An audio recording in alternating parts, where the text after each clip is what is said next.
Assalamualaikum warahmatullahi wabarakatuh. Seperti video-video saya yang sebelumnya berbicara mengenai masalah sikap, kali ini kita masih ada kaitannya, yaitu membahas tentang karakteristik seorang pedagang ataupun wirausahawan. Apa sih yang mesti dimiliki karakteristiknya? Yang pertama adalah disiplin.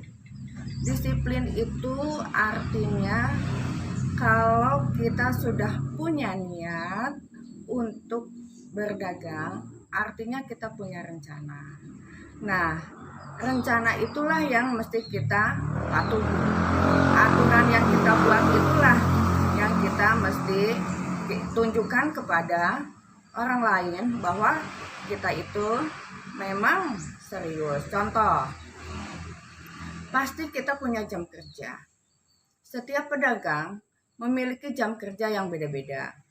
Ada yang bukanya pagi, ada yang siang, ada yang sore, dan ada yang malam, bermacam-macam. Tapi yang pasti, kalau kita sudah menentukan jam kerja kita, artinya kita sudah punya persiapan sebelumnya, sebelum toko ataupun lapak kita itu akan dibuka. Yang kedua, yaitu bicara tentang masalah tanggung jawab. Tanggung jawab kita terhadap usaha yang kita lakukan. Kenapa mesti ada tanggung jawab? Karena usaha itu adalah mata pencaharian kita. Usaha itulah yang akan menunjukkan kepada orang lain bahwa dengan berdagang kita bisa hidup lebih baik, kita hidup bisa lebih sejahtera. Yang ketiga yaitu tentang masalah konsekuensi.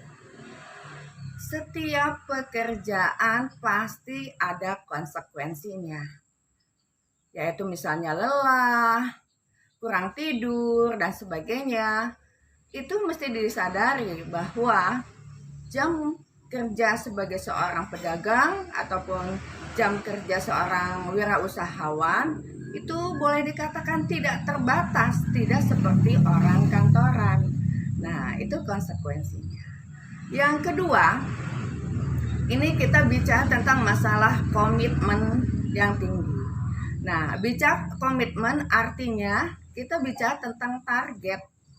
Ada target yang mesti kita tempuh, baik itu jangka pendek, jangka menengah, jangka panjang. Kenapa mesti ada target? Karena dengan target kita akan tahu sejauh mana sih progres usaha kita. Apakah ada kemajuan? Apakah stuck? Apakah ada kemunduran? Maka dengan target itu kita akan mengetahui evaluasi terhadap usaha yang kita jalankan. Yang ketiga, ini adalah kejujuran. Saat ini mungkin sangat sulit ya bicara orang untuk mau bersikap jujur. Tapi kita harus bisa meyakinkan konsumen kita tentang apa yang kita tawarkan kepada mereka. Contoh, di pasaran itu banyak sekali barang yang bukan ori, barang KW. KW itu ada yang KW 1, ada yang KW 2. Maka kita mesti mampu menjelaskan mana yang ori, mana yang KW, mana yang bagus, mana yang reject. Nah, itu kira-kira ya yang dikatakan pengertian jujur di dalam berwirausaha. Selanjutnya yaitu bicara tentang masalah kreatif dan inovatif. Kreatif dan inovatif itu pengertiannya, kreatif itu artinya kita bisa membuat sesuatu yang baru. Sesuatu yang baru itu bukan berarti harus baru. Bisa jadi barangnya adalah barang lama, tetapi dimodifikasi sedemikian rupa menjadi sesuatu yang baru. Bisa seperti itu yang dimaksud dengan kreativitas. Lalu inovatif. Inovatif itu artinya kita mampu mengenalkan atau mensosialisasikan kreativitas kita kepada orang lain sehingga orang lain itu semakin tertarik dengan apa yang kita tawarkan. Jadi kita mesti punya banyak ide, banyak gagasan, mencari informasi tentang perkembangan usaha dagang kita, tentang barang yang akan kita tawarkan. Yang keempat yaitu mengenai masalah kemandirian. Kemandirian, ini yang kelima. Yang kelima adalah tentang masalah kemandirian. Kemandirian di sini bukan artinya segala sesuatu itu dikerjakan sendiri, tidak. Pengertian kemandirian atau independen, kita bisa memanage semua banyak hal sendiri.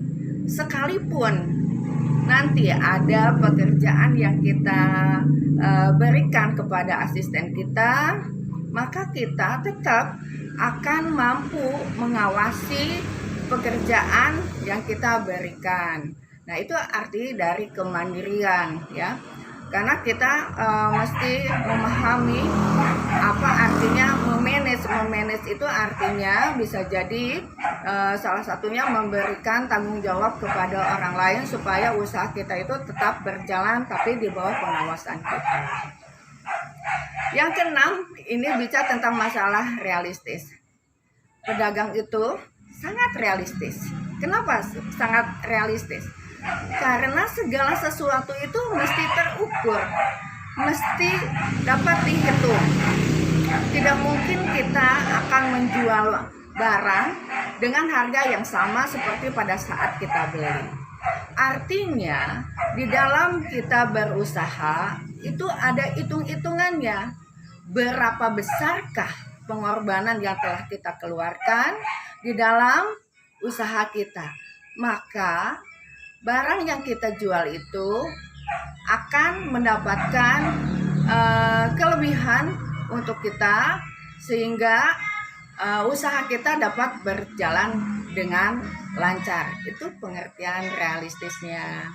Jadi segala sesuatunya dapat dihitung. Sebodoh-bodohnya seorang pedagang, saya yakin dia dapat mengerti tentang menghitung uang. Tetap semangat, sehat selalu. Assalamualaikum warahmatullahi wabarakatuh.